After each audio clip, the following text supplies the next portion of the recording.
Cool, man. All right. Hello, everyone. Welcome to the Bootcamp Blueprint podcast, the place where personal trainers go to grow their bootcamp and social media. I'm super excited today because I have the one and only Leon Benjamin. Now, I am so excited because Leon is the go-to person for Instagram in personal trainers. The reason why I know this, I know a thing or two about social media myself, and I follow a few of the heavy hitters in the fitness industry. And one of my good friends made a post. And they said, hey, I want to grow my Instagram. Does anyone know an Instagram expert, especially for personal trainers? And, I think like 50, 100 people commented on this post. And out of those 50 people, 49 of them said Leon Benjamin. So I was like, all right, hold on. This man must know a thing or two if all these heavy hitters are recommending him. So, I contacted Leon, added him as a friend, have a bit of a chat. I've been following Leon on Facebook for a few months now, and I see his posts, and I've got to say, in terms of Instagram, what he teaches is so unique. There's a lot of people out there these days, they claim to grow your Instagram and that sort of thing. But from what I've seen, Leon is completely different, completely unique, and I'm super excited. So, Leon, thank you for being on the show. Hey, thanks for having me, man. I appreciate what you just said. Like, that's awesome. Thanks. No dramas. So, hey, Leon, I like to start off these podcasts with a quote or mantra that inspires you or fires you up. Have you got one for us? Yes, I do. This one's from my cousin, and it always brings me back to focus on the now. And what it is, are you done being an idiot? It's I don't know, it just like snaps me back into reality, and like, wow, am I like, because I had this habit of like taking notes on all kinds of different papers and different notebooks, and then she looks at me and she goes, are you done being an idiot? And I'm like, wait, you're right, I should just stick with just one notebook and take it like that, So anyway, that's what's in the last couple of months I've just been keep on thinking of that.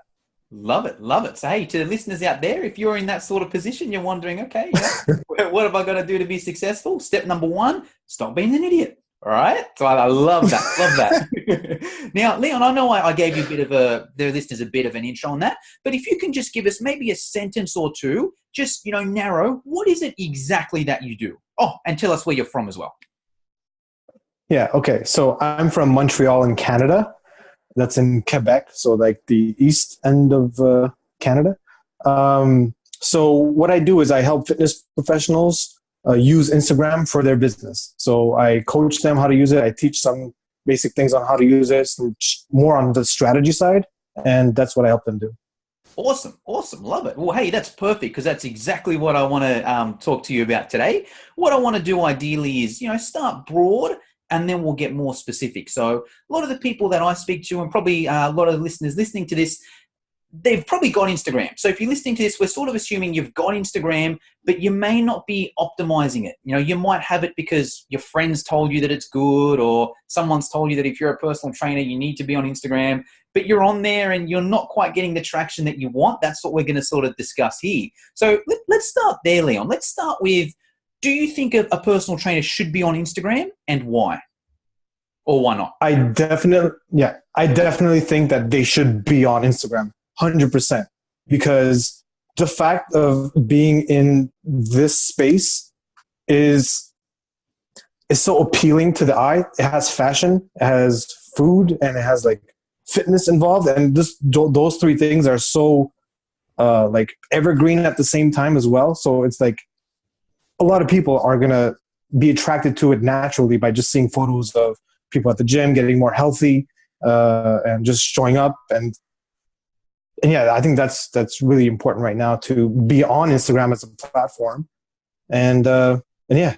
Awesome. All right, cool. Now let's compare some of the different platforms. Let's just keep it simple, and let's compare Facebook and Instagram, because a lot of that's what most of this audience is on. They probably use Facebook and Instagram, and Facebook we can talk about a different day. But what about in terms of Facebook? What are some of the advantages? And like, we're not saying Instagram is better. We're just saying that everything's got there's many different ways to skin a cat. Everything's got their good points, their bad points. What are some advantages on Instagram where it takes the cake over Facebook, in your opinion? In my opinion, the fact that Instagram when you look at a piece of content on Instagram, you're just focused on that one thing at a time. As opposed to Facebook, you see all these other tabs on the side and you can easily just scroll past it really quickly. But like on Instagram, it's like you get to see one piece of content and then like read the caption and then focus on the image. Same with the Instagram stories now. It's really focused on one thing at a time. And that's why I think you get more personal on Instagram. You can get more engagement on Instagram.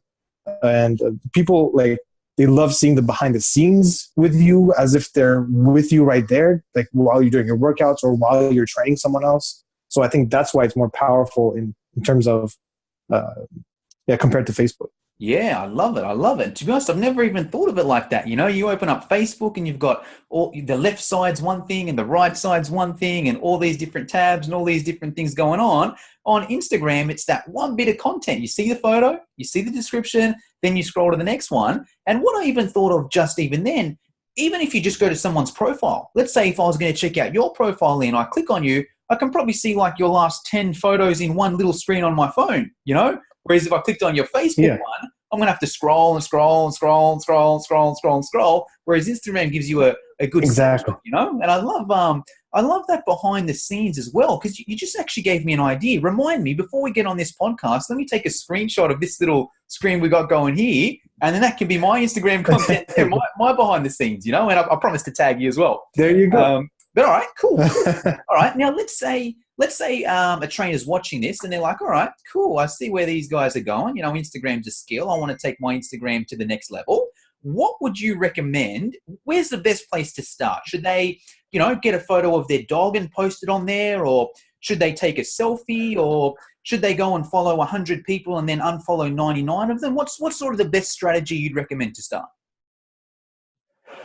The first thing you should nail down is your bio, because I think that's real estate that's like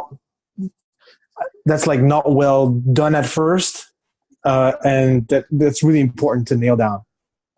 So in the bio, you should definitely include who you serve, like your target market, what you do, how you can help them, and what's the first step towards coming into your world. So like, let's say you have a guide that you give away before like joining your paid programs or anything before working with you, or you have a blog or you have a YouTube channel. You can send them all over there so they get the free content first, and then once they have that relationship with you, and then you further on you can work with that. But so that bio is like, so let me repeat. So who your market is, how you can help them, and how you can start like getting to the first step with working with you. Love it, love it. So let's say listeners are watching this. An example might be, hey, I'm a personal trainer that helps busy mums lose weight via bootcamp. Click below and get a copy of my 7 best exercises for your bum. Or click below and join my free community Facebook group. Or click below and watch my favorite YouTube video of me demonstrating this, or whatever. Some sort of thing like that. That's the key for the bio? Exactly. Awesome. Nailed it. Awesome. What about say you know how you can have a handle and then you can also have a name as well? What do you sort of recommend there? Because I see a few different things. I see some people have the same thing twice. Some people have the name as a bit of a description. What's your sort of opinion there, Leon? I think the headline should be your title and also your location if you're like a local-based personal trainer, so that you can include the name of your city or your town in the headline. The reason behind that is when you search someone or a location, accounts with those words in the headline pop up. So it's like Instagram's search engine optimization. So it's like when someone searches that, your account's going to pop up in the search results. Okay. So put your city's name there, put your title. Let's say you're intermittent fasting expert. Yeah. Or let's say you're a booty training expert. Let's say you're a back expert. Yeah. Something like that. So you would put that in the headline right there so that someone searches that stuff, as opposed to seeing just the hashtags and people with the handles of that name. You see the accounts with the headline. Yeah. Okay. Cool. So let's summarize that for the audience. Make sure I've got it. Make sure the audience has got it. So on Instagram, you can have a handle, which is basically your username on Instagram. So let's say, for example, your username is, let's use mine, Fitness Education Online. Okay. I can then also have a name there as well. All right. And a lot of people, you could just have Fitness Education Online again, but you're wasting real estate there. I could just have my name. I could have, Jono Petrohilos.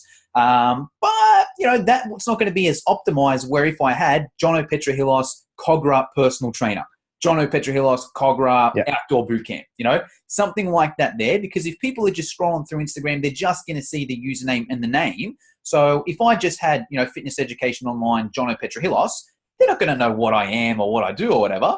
But if they see Fitness Education Online, Jono Petrohilos, Cogra PT, Sydney personal trainer, for example, oh, hold on, I'm in Sydney. I might follow this guy, right?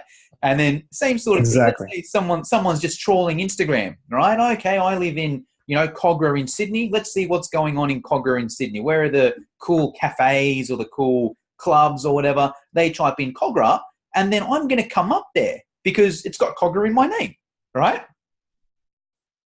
Yeah. Awesome. Exactly. All right. Cool. Makes sense. So, all right, let's say that a trainer's done that. They've got that bio in there. They've got that username in there. They've got their name. What's the next sort of step from there? The next step would be to sort of introduce yourself. So like your first couple of posts, let's say you never posted on Instagram or you posted a lot of personal stuff in the past, try and like introduce yourself saying like, hey, I am Leon and I started this account to help people on their journeys to become a better personal trainer to blah, blah, blah, blah. So like, so you introduce yourself, you introduce why you're doing the thing that you're doing and ask them to follow you in case they want to like follow you on your journey to like help more people. And that should be one of your posts that you put out. Yeah. And then the content that follows that should be around how you're helping people. So like it could be you fixing like a client's workout. So it could be you explaining something. Could be someone else recording you, filming you, or like a picture of a client doing a certain workout, and then you point out what body part or what muscle that they're focusing on while they're doing that workout. So it's mostly around introducing yourself, giving tips and value, and those should be like the first few posts that you start putting out. Okay. So that way people know a bit about who you are and they're getting some value out of following you. Love it. All right, cool. Sorry, I should have asked a question before. Do you recommend 2 accounts? Say in terms of like, say you're a personal trainer and they've got a personal Instagram account. Would you recommend using that personal account for business as well? Or would you recommend, there's no right or wrong, obviously, right? But let's just get a bit of your opinion on that. So a trainer's got a personal Instagram account and they've sort of got a choice. They can say, all right, I can use this personal Instagram account and I can also start using that to promote my business. So it's sort of a hybrid, bit of me, bit of my business sort of thing. Or do you recommend they set up a completely separate account just for business? There's obviously no right or wrong, but if you could just give us a bit of feedback on your opinion. Yeah, I would say do a hybrid of both, because if you have 2, you might be a bit overwhelmed at first, or you're like, oh, I have to post on my personal, oh, I have to post on my business. So I would start off with the hybrid and get your audience going like that, get your relationships growing from there. And then when you establish yourself enough, it doesn't need to be at a certain follower level or engagement level, but whenever you feel ready to have a separate account, that's when you can separate and tell people, hey, I've grown my audience enough here, and like you can follow my fitness part on this other account. And that's good because let's say you started off your account under your name, you can have like different brands under your name. So you can have a facility, you can have like a franchise or whatever it is. So like I would start off with a hybrid. For sure. Yeah, love it. Glad you said that because mine's a hybrid myself. And I like it for 2 sort of reasons, because I find like, I can post on my business stuff on there, but I think it's cool also to post a bit of my personal stuff on there. So even if someone's following me for business tips and that sort of thing, oh, okay, this guy's actually a normal person. He does this, this, and this. And I think that's key for trainers as well. Like if they're listening to this, all right, cool. Hey, obviously give a lot of value, give a lot of tips, that sort of thing, but also share a bit of your personal stuff as well to keep you relatable. And then, I love that idea how when you get to a certain level, you can then branch out and do something else, Because let's say, for example, you're a trainer, you're watching this and you're running a boot camp now. That's cool. But, you know, maybe a couple of years down the track, you want to get into some online training and maybe you want to keep them separate. You know, maybe you want to keep them the same and that's cool, but maybe you want to have a brand one where you promote your, you know, your boot camp and your online, but then you have a separate one for both of them as well. So I love that side of that too. And now let's go back to, you know, starting off Instagram and that sort of thing. So let's say that first post where, you know, you introduce yourself, hey, this is who I am, this is what I do, this is who I help. Do you put that as like a photo or do you put that in the description? What's your sort of opinion, or a bit of both? What's your sort of opinion there? It would be a combination of both. Not everyone watches and listens to video posts with the audio on. So it's important to, when you're showing videos, to also be descriptive in your posts. I see a lot of trainers especially like just put like just one sentence in your video and then leave everyone to guess, or like so go add 3 to 5 paragraphs of text just in case someone doesn't listen to the audio or they want a deeper insight on what's going on in the video. Give some context behind what's going on, and that really helps you to give more value on your post and also to connect you with your followers and readers. Love it. Yeah, good point. Because you see a lot of that, don't you? You see a lot of Instagram, even a no caption. Sometimes there's just a photo there and then there's nothing explaining it, right? So am I right in saying it's always better to do both? You know, post a photo and that's fine, but always have some sort of a description there as well, because some people, you might know what it is, but the next person might not, right? Let's say, for example, I'll take a photo of us now and I'll post that on Instagram.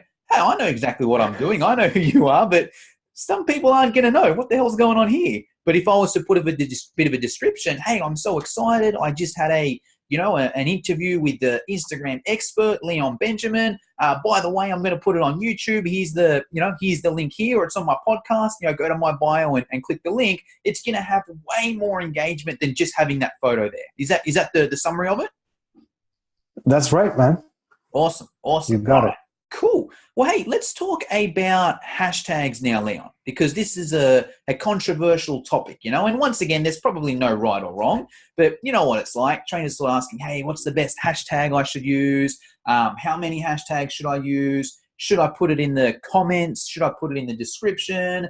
There's obviously no right or wrong, but if you could give us that overview there, is there a best hashtag or is there a number? What's your sort of opinion? Okay, hashtags. You might be tempted to go on like websites and download or like copy paste the biggest hashtags you can find and then put them in your posts. That's very tempting to do.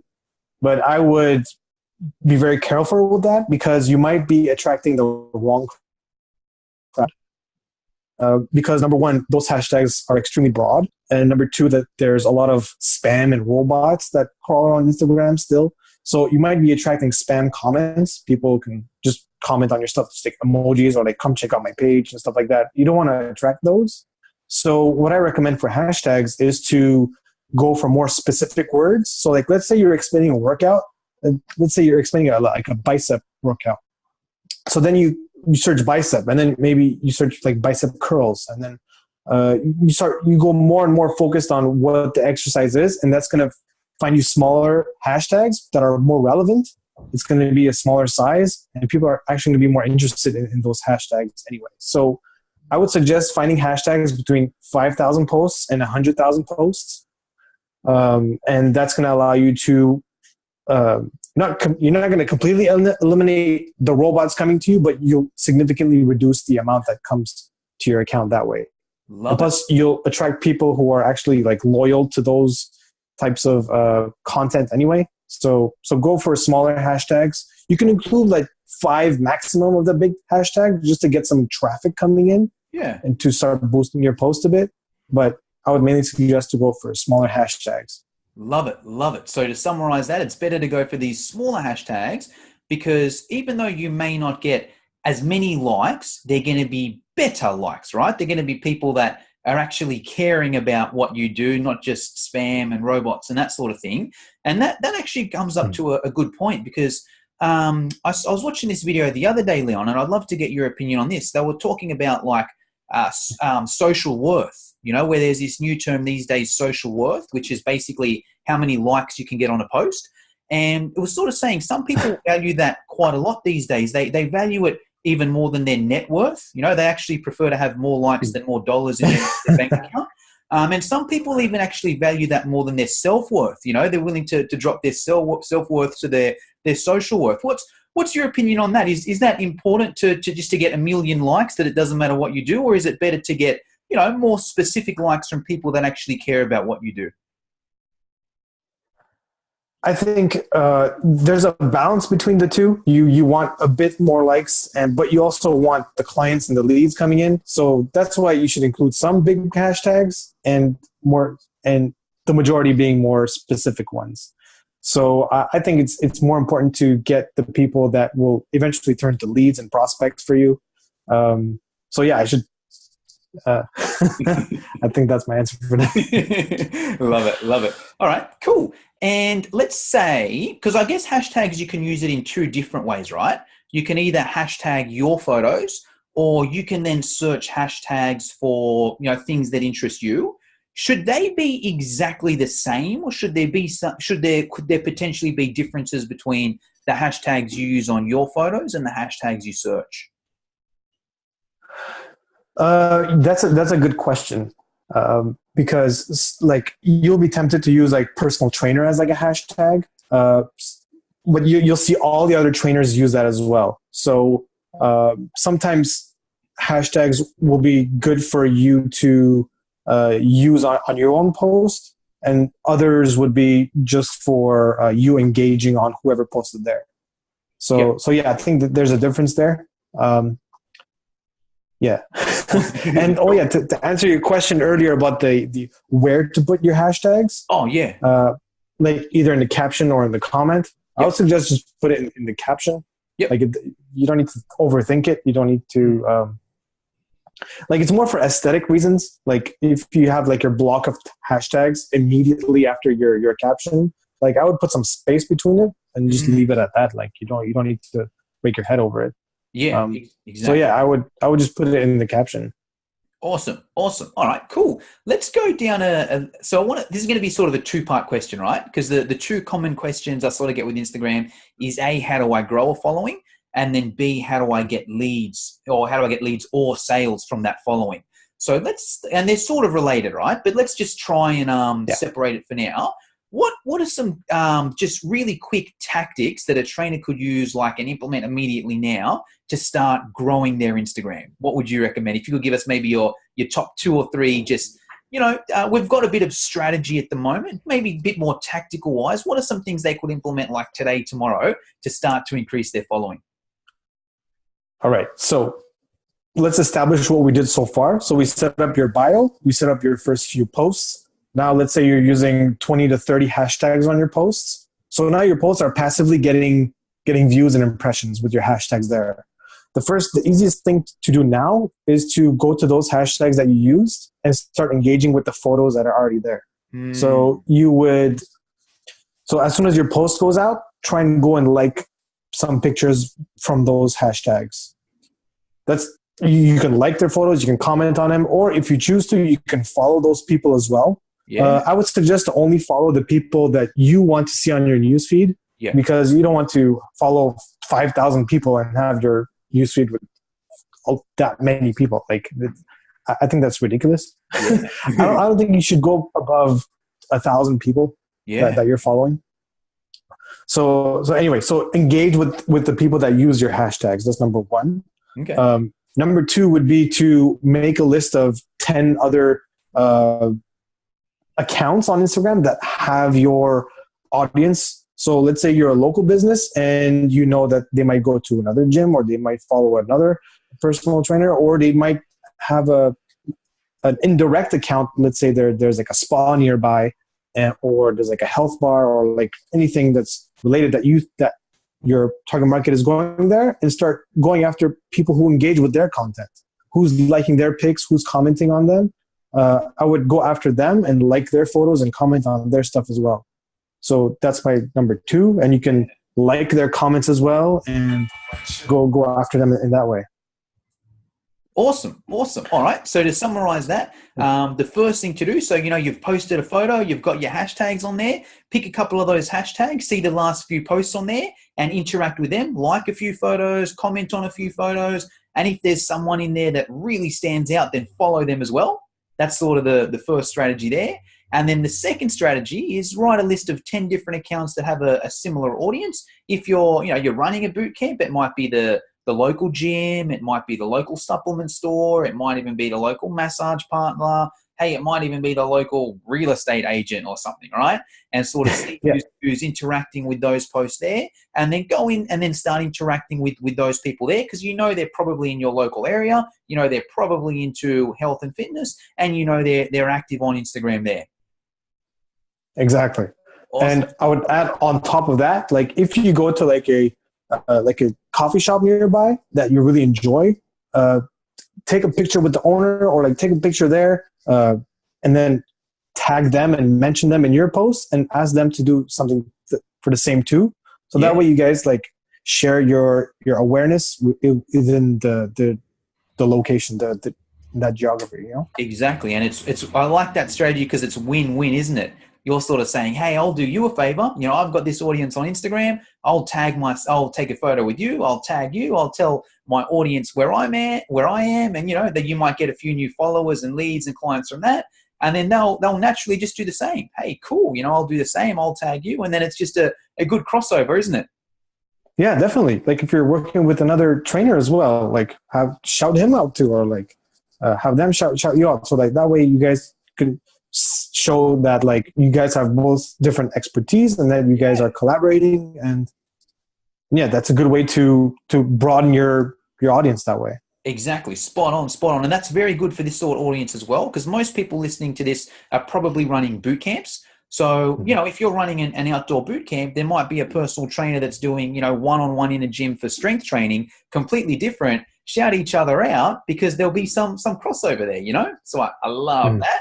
All right, what about the next step, Leon? What about if someone's listening to this, they're like, yeah, guys, this is good. I'm growing my following. I've got a few thousand people. I'm posting photos. I'm getting a few likes and comments and that, but I'm not necessarily getting any clients from it.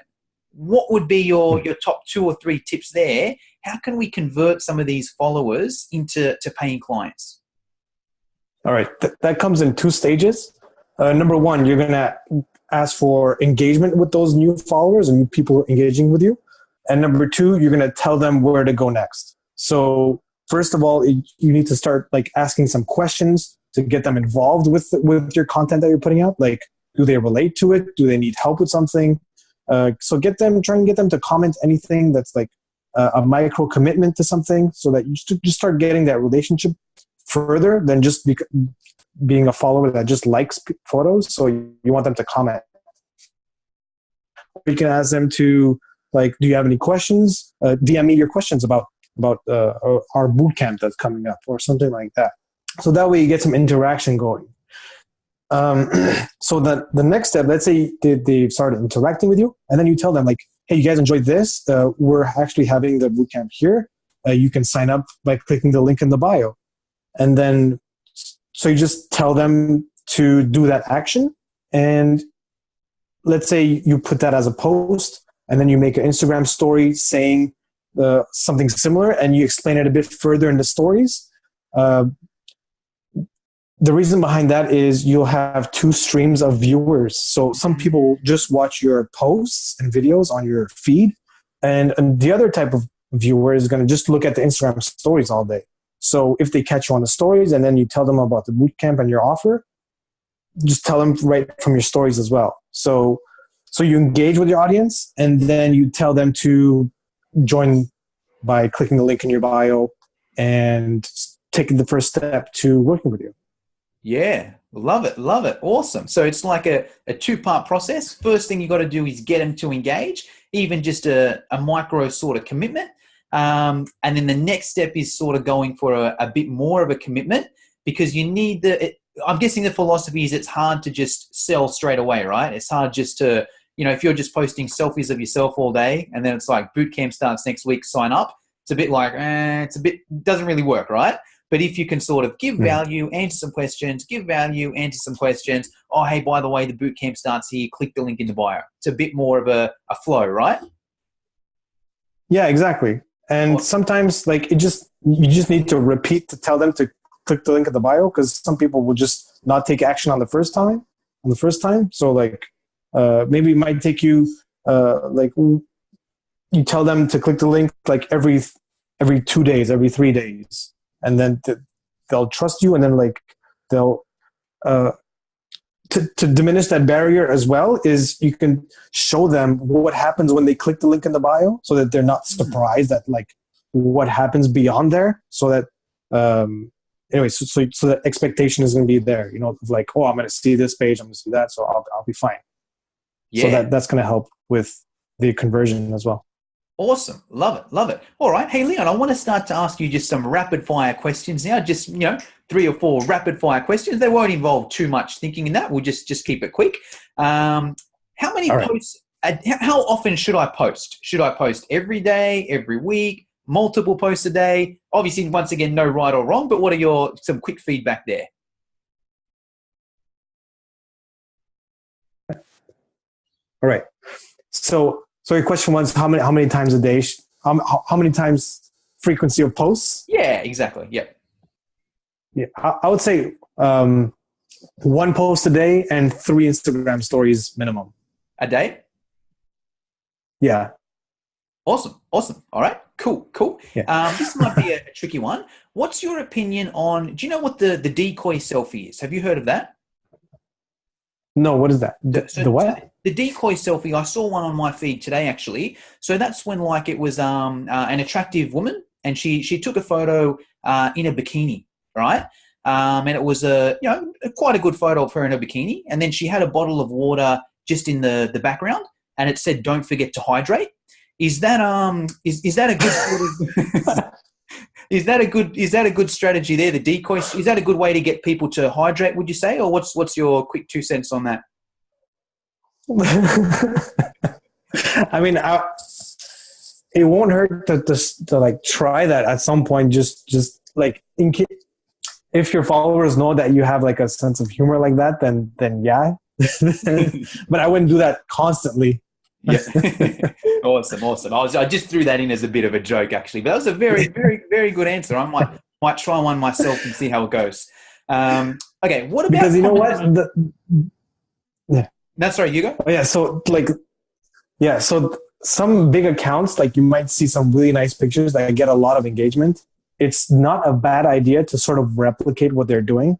You might have seen like some big people do this, like Jamie Alderton. He does this with some of his exercise videos.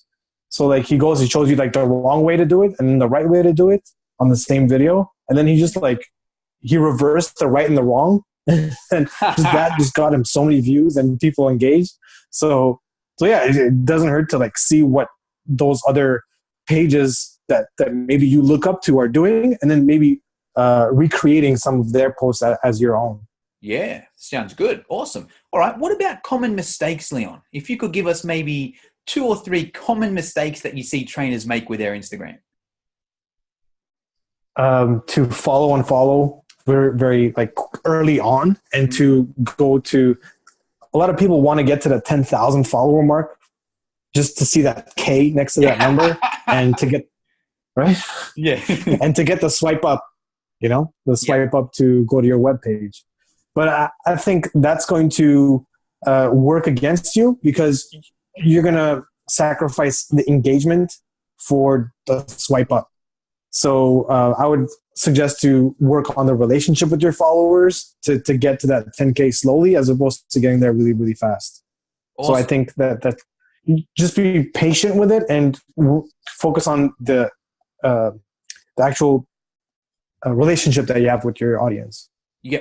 Cool. All right. So to summarize that, say if you're listening to this, what happens on Instagram if you get to 10,000? So like say you've got 5,000 followers, Instagram will say, you have 5, 3, 2, 9 followers.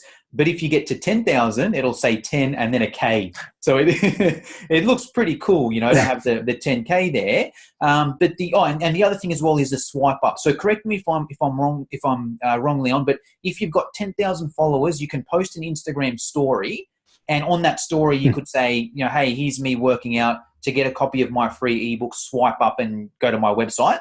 And then the individual could swipe up and go to the website, but you need to have 10,000 to follow it. So for those two reasons there, a lot of people just think, all right, cool, that's the key to Instagram. I need to get 10,000 followers. So I'm just going to follow 1 million people and then unfollow them because, you know, some of them will follow me back and blah, blah, blah, blah, blah. And then they get to 10,000. But the issue with that is then, okay, you've got 10,000 followers, but you'll make a post and like 5 people will like it. And what's the point, right? You've got a lot of followers, but if no one's liking or engaging, they're not going to buy your stuff anyway, right? Is that the theme to that sort of thing? Yeah, spot on, man. Yeah, awesome. All right, cool. Makes sense. Well, hey, Leon, that's sort of all we got time for today. There's just 2 things that I like to finish up with each of these podcasts. The first one is I'm a huge bookworm. Right, I read like a book a week. I read an hour a day, and I like to encourage my listeners to sort of do the same. Just wondering if you are a book person, Leon, or even if you used to be a book person, what's one book you recommend that could help a trainer go to success? It doesn't necessarily have to be about training. It doesn't have to be about Instagram or social media. Just in general, what book has helped you become successful? That's a really good question. I would say. How to be. Can I swear? Of course. Okay. It's a book by Dan Meredith. I really like. It's called How to Be Fucking Awesome. And I think like the chapters in there, one of them was like be selfish. The other one was like be productive. And like I refer to that book pretty frequently, and I think it's like snapped me back into reality on some things because I was like getting too carried away into my business. And so, I really enjoyed reading that book. Awesome. That was How to Be Fucking Awesome, Dan Meredith? Yeah, that's right. It's awesome. On Amazon. Yeah. Awesome. All right. And Leon, is there anything I didn't ask you that I should have asked? Did I miss anything or anything else you want to share there? I think one thing that might have stood out from this was missing was maybe to add a bit of your personality to your content as well. So you don't want to be just like another dull personal trainer out there teaching the same thing. So even like your previous question during this, like you asked me like that question, like it shows your personality and like how like how you're fun and like funny and like look at things in different ways. So when you're doing these videos and these tips and like, so sprinkle some of your thoughts and your ways of doing things and why. And I think that's going to help connect with your audience even faster. Just explaining things like cold. So yeah, start using that as well inside your captions, inside your videos. And I think you'll connect quicker that way as well. Love it. And I agree 100%. I think for 2 reasons there, because like, firstly, it's not necessarily just the content, right? Because if it was, you could just rip off someone else's content. I could just be like, all right, what personal trainer has the biggest interaction? Sweet. I'll just go and rip off all their content and post it on my Instagram. But it wouldn't work for that reason, right? Because it's not just about the content. That content suits that trainer because of their personality and their style and that sort of things. And then I believe like everyone's really good in their own way, right? It's not like someone's necessarily the best at something. I might connect with one trainer better than another trainer, or I might connect with one client better than another client. So there's no real point just copying someone else. You're best off just being yourself and the best version of yourself. And then the people that like that will naturally want to connect with you. So I love that. All right, Leon. Well, hey, that's all we sort of got time for today. Thanks for all that. If someone's listening to this and they want to connect with you further, what's your best sort of method? Where should they go to get more of Leon? I'm both on Instagram and on Facebook a lot. So you can find me on Facebook, Leon Benjamin. Just find me there and add me as a friend. Or on Instagram at Leon Benj, LeonBenj. BENJ. And yeah, those are the main two things where I interact with the most. Awesome. And you can follow me there. I'll put a link in the description as well, Leon. So I've got you on both anyway. So I'll put a link. Are you cool with that? If I put a link just to your Facebook and your Instagram, and if anyone wants to follow you, they can just hit you up on there. Yeah, perfect. That's fine. Awesome. All right, Leon. Thanks so much for your time. All right. Thank you, man. Thanks for having me. This was fun.